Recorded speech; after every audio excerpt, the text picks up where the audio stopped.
Salam pemirsa, jumpa lagi di channel Mata Ketiga. Pada tanggal 6 April 1453, tiba-tiba terdengar gemuruh meriam di atas langit Istanbul yang terkenal di dunia. Kabut asap memenuhi kota, seluruh kota diselimuti api perang. Ternyata Fatih Sultan Mehmed atau dikenal secara luas sebagai Muhammad Al-Fatih atau Sultan Mehmed II dari Kesultanan Utsmaniyah memimpin 200.000 pasukan dan 300 kapal perang mengepung kota kuno tersebut. Hari ini mari bersama Mata Ketiga akan membahas tentang penaklukan Konstantinopel. Fatih Sultan Mehmed bertekad untuk mengambil alih kota bersejarah ini dan mengubahnya menjadi pusat Islam. Saat itu, Istanbul disebut Konstantinopel dan merupakan ibu kota Kekaisaran Romawi Timur. Kota ini dibangun pada 658 sebelum Masehi dan pertama kali disebut Bizantium. Kemudian itu menjadi ibu kota Kekaisaran Romawi dan berganti nama menjadi Konstantinopel. Kota kuno ini terletak di ujung selatan benua Eropa. Seluruh kota berbentuk segitiga, berbatasan dengan Tanduk Emas di utara, Laut Marmara di selatan dan laut di semenanjung Anatolia di timur. Hanya sisi barat bagian bawah segitiga yang terhubung dengan daratan dengan letak geografis yang sangat berbahaya. Pada 1451 Masehi, Muhammad Al-Fatih atau Sultan Mehmed II naik tahta atau penguasa Utsmani ke-7 yang berkuasa pada 1444 hingga 1446 dan 1451 hingga 1481. Sultan baru ini suka membaca buku-buku sejarah dan dia sangat mengagumi Alexander sang penakluk kuno. Sultan Mehmed II juga menguasai strategi perang, persenjataan, logistik dan medan tempur. Begitu dia berkuasa, dia bertekad untuk merebut Konstantinopel sesegera mungkin dan menghancurkan Kekaisaran Romawi Timur. Sultan Mehmed II telah mempersiapkan selama 1 tahun penuh untuk serangan ke Konstantinopel.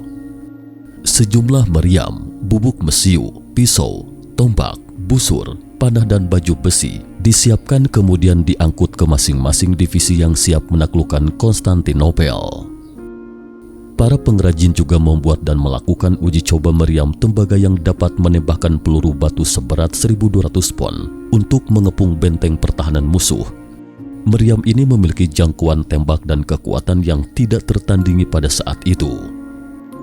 Demi menguasai Selat Bosporus, Sultan Mehmed juga memerintahkan pembangunan 3 menara di sisi Eropa selat utara Konstantinopel untuk memblokir selat tersebut.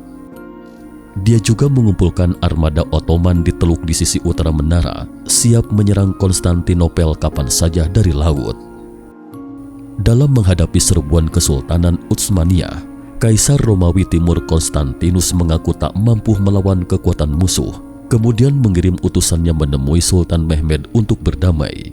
Dengan syarat selama Kesultanan Utsmaniyah tidak menyerang Konstantinopel, Kekaisaran Romawi Timur bersedia mempersembahkan semua tempat kecuali ibu kota dan membayar upeti kepada Kekaisaran Ottoman setiap tahun.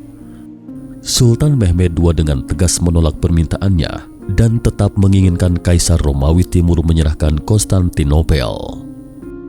Karena gagal berdamai, Kaisar Konstantinus terpaksa meningkatkan siaga perang dan bersiap untuk melawan.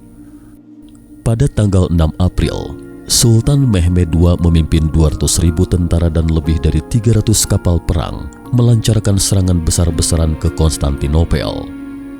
Tentara Turki Ottoman membombardir 2 dinding garis pertahanan barat Konstantinopel dengan artileri berat. Segera setelah itu, puluhan ribu tentara menyerbu sambil berteriak. Mereka membawa batang pohon besar.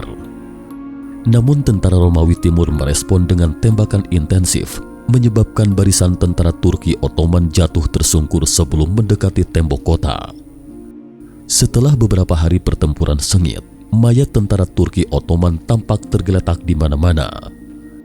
Ketika Mehmed II melihat serangan itu tidak membuahkan hasil, dia mengubah strateginya. Dia memerintahkan para prajurit untuk menggali terowongan siang dan malam, bersiap untuk menembus kota dari bawah parit dan 2 tembok. Setelah berbagai persiapan, Pasukan Utsmani di bawah Al-Fatih kemudian melakukan pengepungan selama 9 bulan.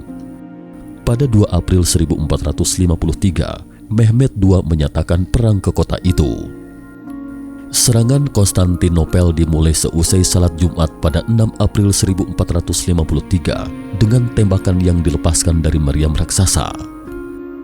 Meriam ini diciptakan oleh Sultan Mehmed II dengan bantuan seorang insinyur bangsa Hungaria bernama Urban. Meriam yang mampu menembak peluru seberat antara 800 pon hingga 1200 pon itu ternyata berhasil merobek benteng yang selama ini amat kebal terhadap berbagai serangan. Selain meriam, Mehmed II juga mengerahkan 140 kapal perang dan 320 unit perahu dengan angkatan tentara berjumlah 150.000 orang, termasuk 12.000 pasukan khusus Janissary yang terlatih. Upaya penaklukan ibu kota Bizantium ini tidak mudah, sebab setelah 2 pekan serangan dilancarkan, kota itu masih mampu bertahan. Salah satu faktor kegagalan itu karena keterbatasan serangan yang dilancarkan dari darat. Karena itulah, pada 21 April hingga 22 April, Mehmed II mengerahkan kapal perangnya agar diseret melalui Bukit Gelata menuju ke Tanduk Emas atau Golden Horn, sehingga serangan dilakukan dari laut agar lebih efektif. Dengan bantuan kayu bulat yang dihaluskan menggunakan lemak sapi, satu landasan diwujudkan guna memudahkan kapal itu diseret menaiki bukit. Malam itu mereka berhasil menarik lebih dari 80 unit kapal. Hal itu dilakukan di tengah kelengahan pihak musuh. Kapal-kapal yang berlayar di daratan, itulah strategi tak biasa dari sang sultan untuk armadanya. Subuh tanggal 22 April 1453, penduduk Konstantinopel yang sedang lelap dalam tidurnya tiba-tiba terbangun. Mereka kaget mendengar suara takbir bersahut-sahut dari ribuan pasukan Turki yang semakin mendekat. Kapal-kapal Utsmaniyah telah menguasai Golden Horn. Setelah beberapa pekan dikepung, Konstantinopel akhirnya berhasil ditaklukkan pada 29 Mei 1453. Di antara reruntuhan dan gelimang mayat musuh, tampak jasad Konstantinus XI Palaiologos, sang kaisar terakhir Bizantium. Melihat itu, Sultan Mehmed II meminta para tokoh setempat untuk menguburnya dengan penghormatan yang layak. Pertempuran itu berlangsung lebih dari 50 hari yang diisi dengan serangan besar-besaran dan menerobos tembok untuk membuka lubang agar tentara dapat menembus kota. Berkat kekuatan, kegigihan dan usaha para tentara, pada 29 Mei kota itu akhirnya jatuh dan membuat Mehmed II mendapat gelar Sang Penakluk. Sang Penakluk pun dikenal sebagai seorang penyair dan memiliki minat yang besar pada seni setelah menugaskan pelukis Renaissance Gentile Bellini untuk membuat potretnya. Dalam kehidupan singkat hanya 49 tahun, Sang Penakluk berhasil meninggalkan jejak yang tak terhapuskan dalam sejarah. Demikianlah jihad Sultan Sang Penakluk Al-Fatih. Seluruh pasukan muslim diperintahkannya agar tidak mengganggu apalagi membunuh orang-orang Kristen dan penduduk sipil setempat, termasuk pendeta, perempuan, orang tua dan anak-anak.